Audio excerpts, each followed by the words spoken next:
Now, listen, you guys, it is no secret that Nicki Minaj's Pink Friday tour was, in fact, a record breaking tour.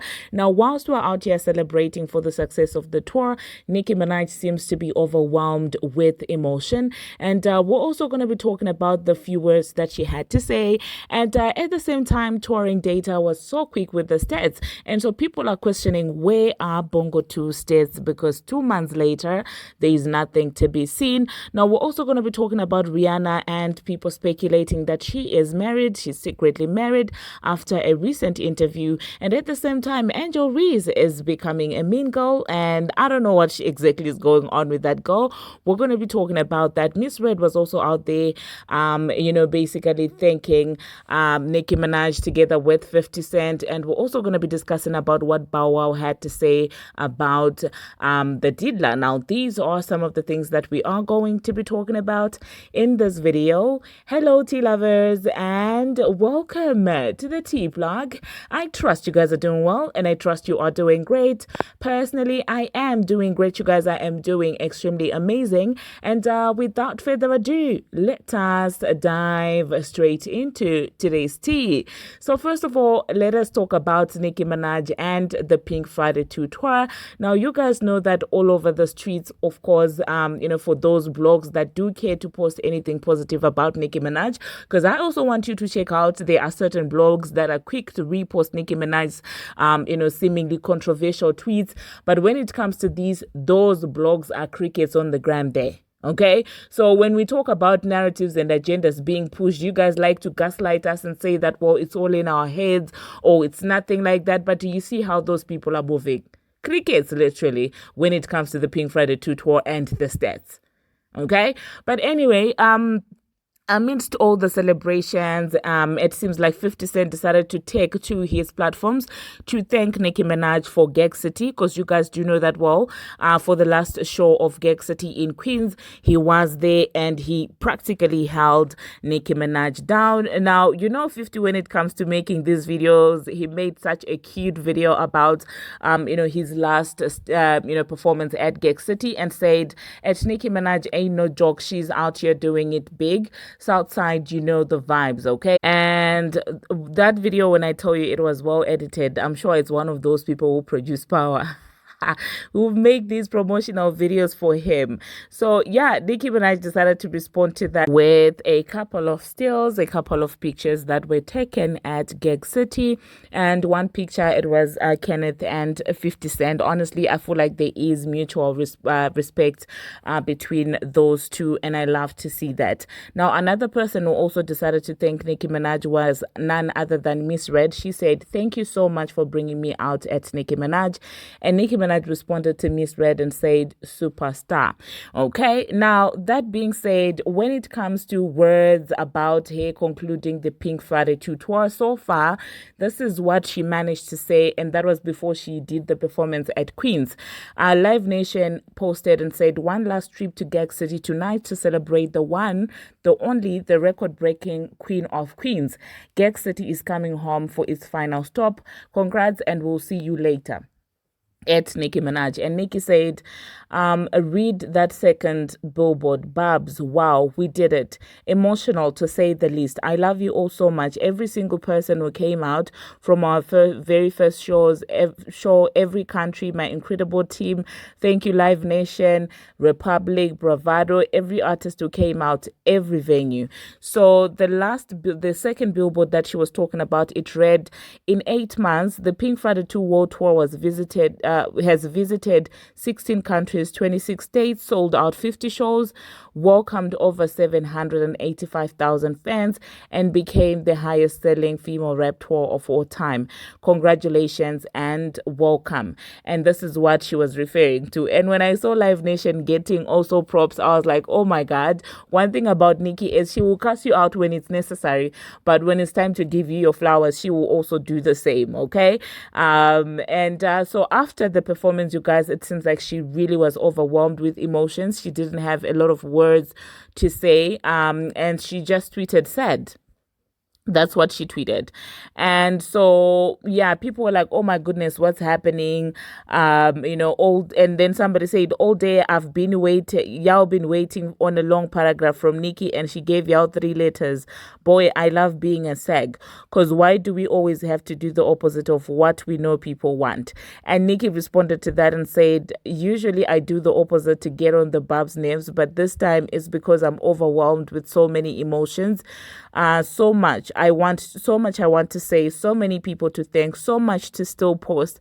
I know the Barbz understand the depth of those 3 little letters though.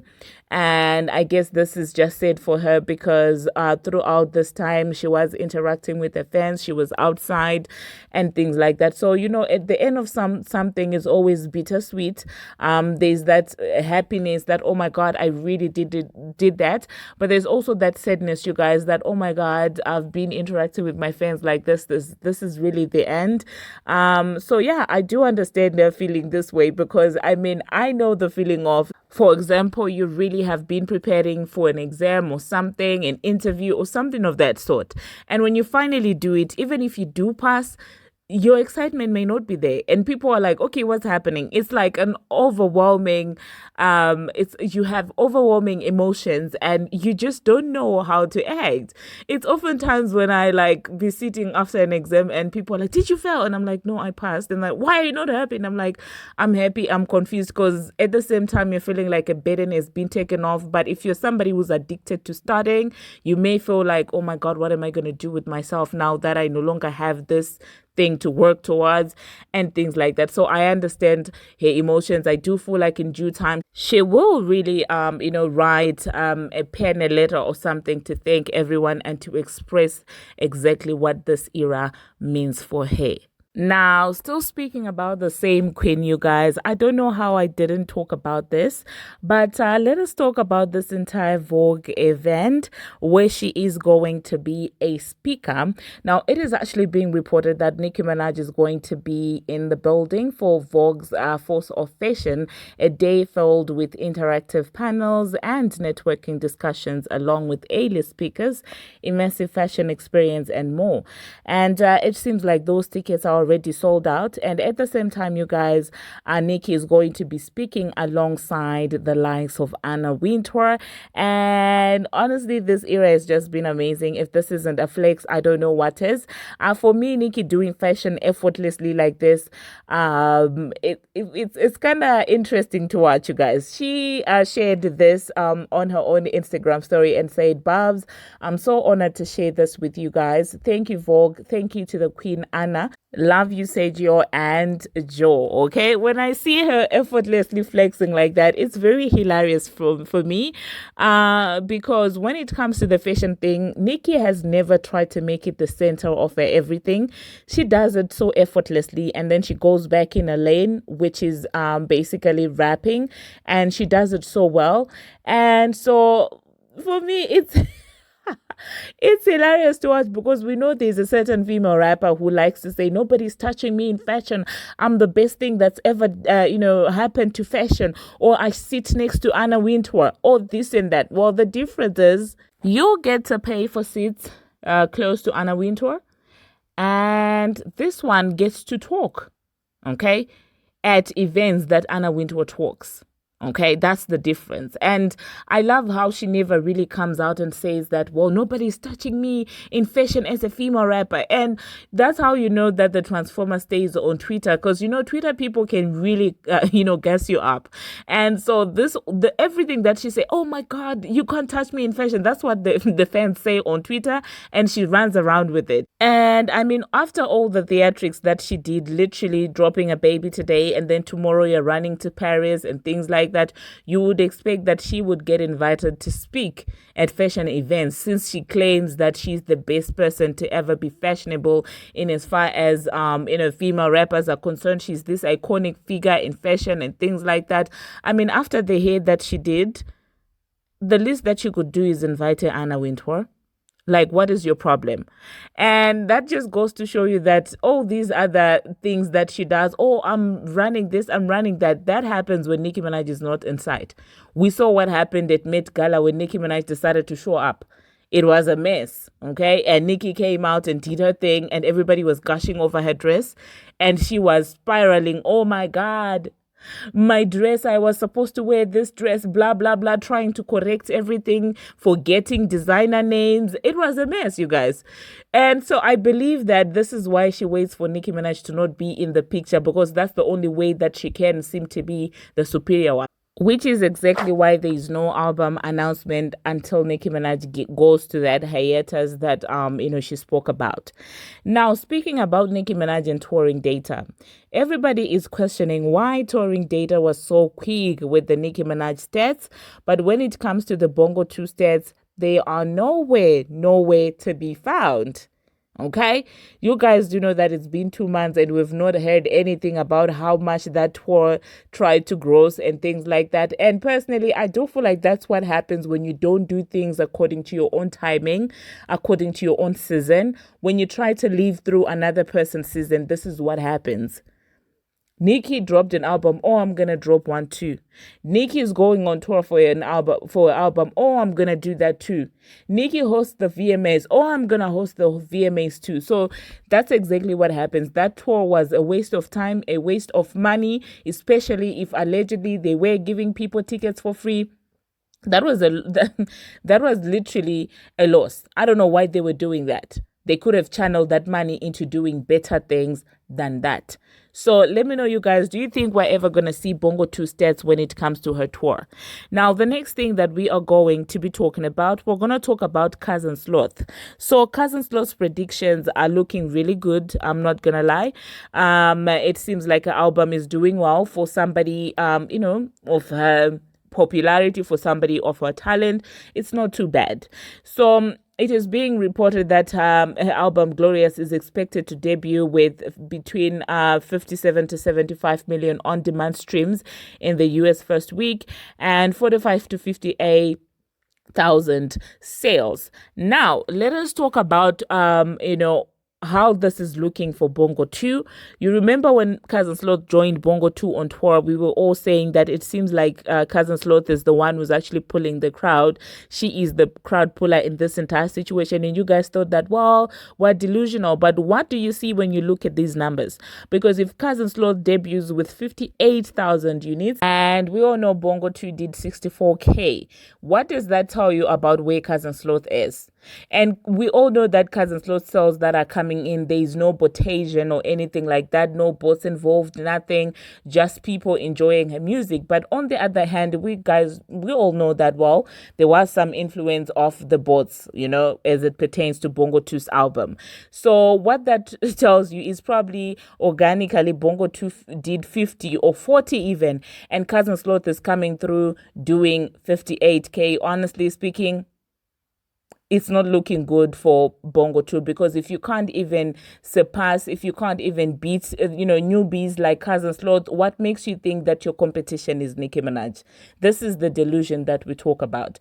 But that being said, congratulations to Cousin Sloth. She has been consistent. She's been putting in the work. She channeled, that thing when people were like, oh my goodness, she has fell off, and she decided to pick herself up and to refocus, rechannel energy to things that are important. It is also being reported that she earned her biggest streaming day on Spotify yesterday, with the album earning 3.5 million streams in its full day of release. So congratulations to Cousin Sloth and Yo Gotti for being able to do that. I'm not saying that Yo Gotti is writing for Cousin Sloth, neither am I saying that Cousin Sloth sounds a lot like Yo Gotti. I'm not saying that at all. One of you was like, well, she sounds like the early version of Yo Gotti when it started coming into the industry. You guys said it, I didn't. Anyway, the next thing that we are going to be talking about, we're going to talk about this entire situation with Rihanna. Now, you guys, people are speculating that Rihanna might actually be secretly married to A$AP Rocky, because during an interview, she was talking about motherhood and things like that. And initially she said, well, being a mother, being a wife. And then she said being a wife-ish after saying that, because the interviewer had looked at her like, okay, are you a wife? And so from that, people are speculating that maybe there was a secret marriage marriage between A$AP Rocky and Rihanna. And let me just insert that snippet from the interview, and then I'll catch you guys after that.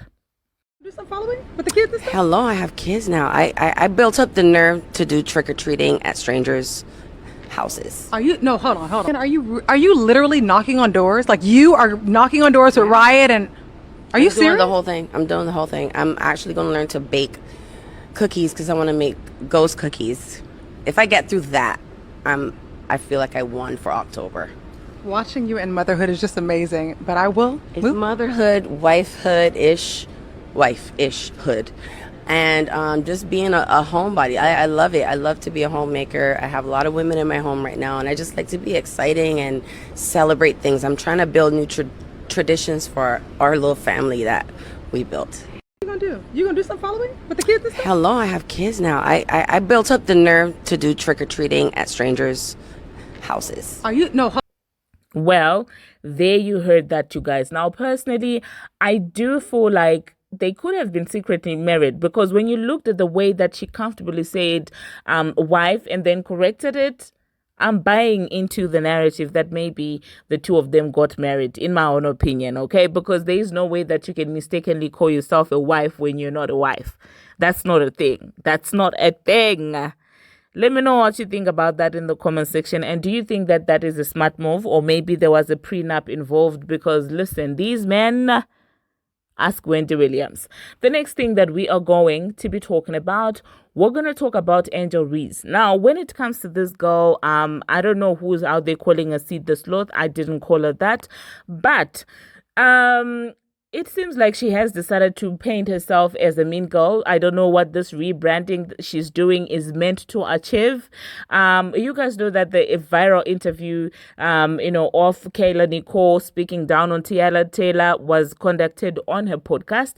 And so some people were asking why she didn't edit that out. And some people are saying that, well, it seems like there was an editing thing that happened that made Kayla look like she was being mean to Tiana Taylor. But it seems like Angel is not moved with that, because she was out there tweeting the most outrageous thing, basically saying, in your face, what are you gonna do about it? She said hating pays too. Okay, and so people are like, oh my god, you don't have any integrity. How could you be somebody like that? Like, what are you trying to prove? Are you trying to make yourself look unlikable? And when it comes to her, you guys, honestly, I see Bongo too when I look at her. So their friendship really does not shock me, in my own opinion. And people were also talking about how lately she's been, presenting herself in a certain way, but in the same breath she will cry and say that, well, people are sexualizing her and things like that. And people are like, which one is it? Like, how do you want to be viewed? Like, everybody has got the right to dress however they want, be however they want. But then if I come here wearing that thing that lawyers wear on their head, and somebody calls me a lawyer, am I gonna be like crying about it? Okay, because she wants to be taken as this only strictly basketball person, but you're coming out here presenting yourself as a messy podcast person, presenting yourself, dressed in a sexy way, there's nothing wrong with that. But then don't cry about it when you say that, well, people are looking at you. And I see Bongo too when I see this girl, how she's moving. She doesn't know who she wants to be. In one breath, she wants to be the victim. In another breath, she wants to be the villain. Like, which one is it? And I kind of knew when she was, inserting herself in the female rap beef too much. I was like, you're doing too much, girl. But it seems like the world is catching up on her, like with everything that, she's out there doing. Now, the last thing that we're going to be talking about, Bow Wow is out there facing a lot of criticism after he was out there talking about the Diddler and how much is an icon when it comes to parties and things like that. And so people are like, well, you're focused on the wrong thing. The man is being accused of serious things, and now you're saying that, well, there haven't been any parties and things like that. Are you serious? And some people are also feeling like people are choosing intentionally to not get what he's trying to do. So let me just quickly insert what he had to say, and then I will catch you after that. Never. Just never thought I'd see it like this. Like, nah. He's like the gatekeeper to the game. To the point to where what weekend just passed? Like BT Award weekend, it didn't, like the past two, they just didn't feel right. Because there was no motion, there was no parties. There was nowhere to go. Like, let's be very specific between like, parties and freak offs. No, the industry, like the parties that we attend, like there's me, the Terrences, I left before 1. I never stayed. I've only been to 2 parties and like, I've never seen a freak off. Yeah, like, but it shows, and once again, I'm separating it, right? I'm talking about him as the artist, the person, right? How monumental and how important he was to the culture, because I said, Jermaine, there's no parties. Every year, dude he had the fest, and you feel it. It's like a hole. It's like, damn, we ain't going. He was just such a gatekeeper for the liquor in the clubs, like he was everything hip hop. Yeah. You know what I mean? So for that to die out, it's like you just would have never thought. And especially when you look at somebody as like somebody you study, somebody you idolize, somebody who you looked at like, yo, when it comes to hustle, when it comes to business and how to run your it's like he was the guy that every young hustler looked up to and wanted to either be like or wanted to, man, I'm gonna pass this nigga. Like I want to pass this nigga. Like he just step your hustle game up. You know what I mean? So it's sad and it's messed up that, we gotta witness this and this. Well, there you heard that, you guys. There you heard that. But that being said, you guys, thank you very much for watching, and thank you very much for making it this far. If you have not already, what are you waiting for? Smash that subscribe button and do turn on the notification bell so that you will be notified each and every time that I post. I post each and every single day, and I keep you updated on what is happening in the celebrity world on Instagram, on Twitter, and about all things trending. Until my next one, see you.